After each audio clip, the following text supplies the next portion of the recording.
on va parler des relations là, qui sont en train potentiellement de se détériorer. On va aborder ça entre Trump et Vladimir Poutine. Première question, Xavier, à quoi joue Donald Trump? Je pense qu'il ne le sait pas trop lui-même. Je pense qu'il n'y a pas vraiment de stratégie. Je pense que, cela dit, sur la question qui nous occupe, j'allais dire nous les Russes, c'est pour l'instant ça continue comme c'était avant, c'est-à-dire que les États-Unis ne financent plus l'Ukraine et que donc c'est une fin programmée de la guerre en Ukraine à l'avantage des Russes. Voilà.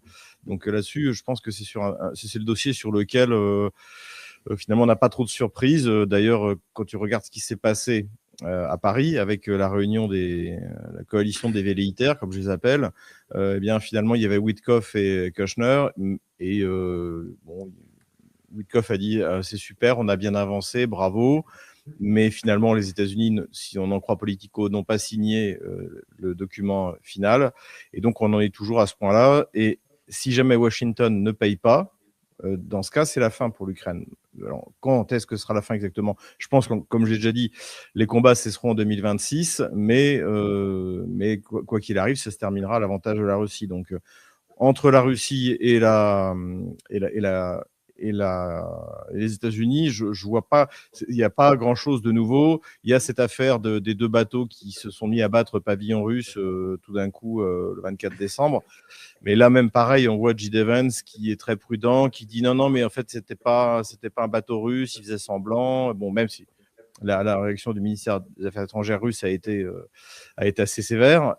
Cela dit, c'est pas ça qui va remettre en cause je dirais l'évolution du conflit en Ukraine entre la Russie et les États-Unis, tel qu'on l'a vu depuis février 2025.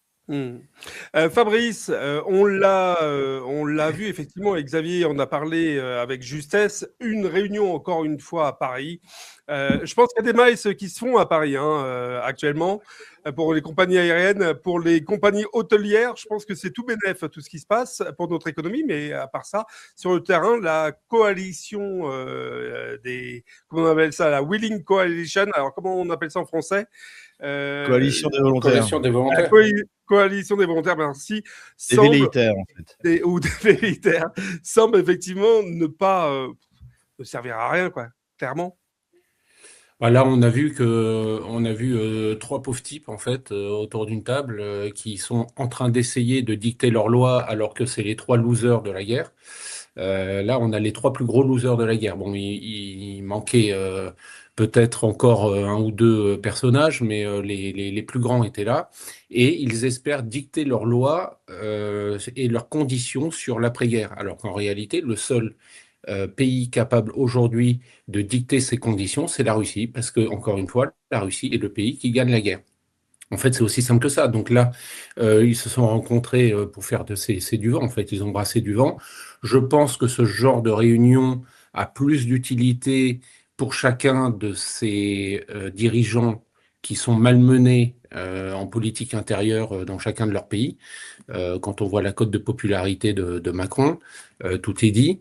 Et je pense que c'est plus pour essayer de montrer en politique nationale qu'ils ont encore du pouvoir, qu'ils existent encore, etc., etc. Mais alors qu'en réalité, sur la scène internationale, ils ne pèsent strictement rien et que ni les Américains ni les Russes ne tiendront compte de leur avis, de leur opinion, de leur position, puisqu'ils ont perdu la guerre. Voilà, c'est aussi simple que ça.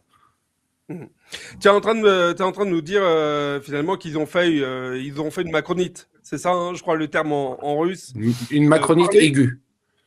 Aiguë même, voilà, c'est parler pour ne rien dire. Alors justement, Olivier, pendant que il parlait pour ne rien dire à Paris, dans le même temps, Donald Trump, lui, commençait à aborder la question avec clarté de son attachement, de son enthousiasme au Groenland. Donc c'était quand même assez rigolo, quoi. Les mecs étaient à Paris pour parler d'Ukraine et dire comment on va soutenir l'Ukraine, et en même temps, Trump annonçait que potentiellement il pouvait s'en prendre à un pays qui est, une partie de région qui fait partie du protectorat européen. Olivier, comment on peut réfléchir un petit peu sur cette dualité pour les Européens, du soutien des États-Unis et en même temps de l'ennemi américain? Eh bien, là, j'ai droit à 4 heures, là, parce que c'est un vaste sujet. En réalité, sur mon point de vue, c'est assez simple. Trump n'envahira jamais le Groenland, évidemment. Le cadre juridique est extrêmement contraignant. Le Groenland appartient à l'OTAN. On voit mal comment des alliés vont attaquer des alliés. C'est trop compliqué. Sans compter le coût phénoménal que ça représentera. Personnellement, je crois absolument impossible que Trump envahisse le Groenland. Quant à l'Europe, là aussi, pour simplifier, bah, on se demande à quoi elle sert et ce qu'elle fait. C'était le moment ou jamais, vu de leur point de vue, de démontrer l'existence d'une Europe forte et de dire ben, on y va, on s'installe. Macron l'a vaguement dit, les Anglais ont dit ouais, ouais, on y va, les Allemands ont dit non, mais en fait, pas autant. Et puis finalement, bon, non, ils iront pas. Et c'est la démonstration que l'Europe ne sert à rien, ce qui personnellement, c'est un point dont je suis convaincu depuis longtemps. Mais en revanche, là, tout de suite, vu de leur point de vue, ils ont raté une chance. Et quant à Trump, eh ben, il fait du Trumpisme. Il fait aussi ce que font tous les chefs d'État américains depuis Roosevelt, quoi. Il menace et il crée une tension terrible de façon à arriver après une négociation purement, strictement financière. Voilà, en raccourci ce que je crois penser. Absolument. Alors justement, on le voit là dans cette petite vignette qui est derrière nous, Xavier, l'histoire des pétroliers a résonné. Alors on sait que, je crois qu'on est vendredi matin à l'heure où on tourne cette émission, on doit être à 3 pétroliers à raisonner. On sait cependant qu'il y en a d'autres qui sont aujourd'hui, en ce moment même, traqués par les États-Unis d'Amérique. Là, encore une fois, à quoi joue Trump, mais cette fois avec la Russie? Là, avec la Russie, pas grand-chose en fait, surtout avec le Venezuela. En fait, il a lui-même prononcé le mot de blocus. Donc, il a... Après, ce qui est un échec, hein, il y a pas eu, encore une fois, il n'a pas pris le contrôle du Venezuela. Il a kidnappé un président en exercice. Il n'a pas pris le contrôle. Et donc là, finalement, il en est revenu au point où il en était avant ce kidnapping. C'est-à-dire qu'il a lancé un affrontement avec le Venezuela et il ne sait pas comment s'en sortir. Et alors, pour moi, j'avais fait le parallèle avec ce qui s'était passé en Iran au début de son mandat, c'est-à-dire que après 12 jours de guerre contre Israël, enfin Israël plutôt contre l'Iran, personne ne savait comment sortir de ce conflit qui tournait très mal pour Israël. Et donc Trump est arrivé, il a bombardé des trucs dans la montagne, il a dit j'ai gagné, voilà, fin de l'histoire. Et je pense que l'opération Venezuela avait la même fonction. Le problème, c'est que là, finalement, on s'aperçoit qu'il n'a rien gagné. Madame Rodriguez, qui est le vice-président, eh bien, a pris les commandes et a fait arrêter, a priori, un des vendus qui a permis le kidnapping de Maduro. Et donc, résultat, on est revenu au point de départ et la seule solution pour lui maintenant, c'est de faire ce blocus. Et donc, dans ce blocus, il y a des bateaux qui ont été, en espérant ne pas se faire arrêter, ont pris